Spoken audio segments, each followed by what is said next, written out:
Boerewors, die naam sê dit alles. Dit is so uniek aan Suid-Afrika. En daar is so verskillende boereworse wat deesdae beskikbaar is. Die tradisionele boerewors moet natuurlik gemaak word volgens 'n baie spesifieke resep. En daardie resep is vasgevang, wat baie lank terug vasgestel is. Hoeveel mense deesdae by 'n tegniese boerewors resep hou, is ek 100% seker nie.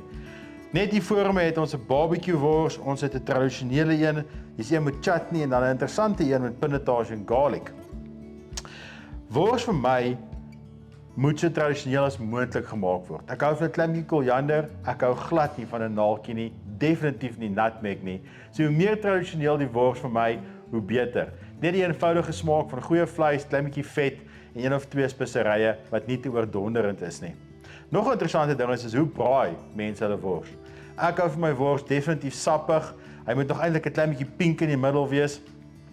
En ja, wors is gevaarlik. As hy net vir die vuur afkom, gaan hy lekker warm wees as jy hom byt. So gee hom tog so 'n minuut of 2 om te rus, net vir al daai vet en vleissappe om mooi te kalmeer. Moet asseblief nie jou wors stik en steek op die vuur en laat al die fantastiese vet en speserye net verlore gaan nie, want wie wil nou 'n stuk droë boerewors eet?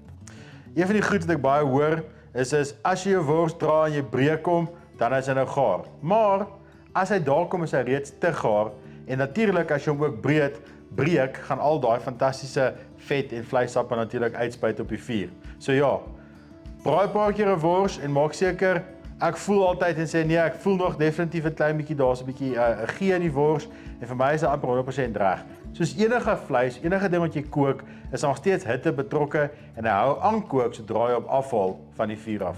So ja, moenie daai boerewors stik en steek nie, maak seker hy is lekker sappig en sag.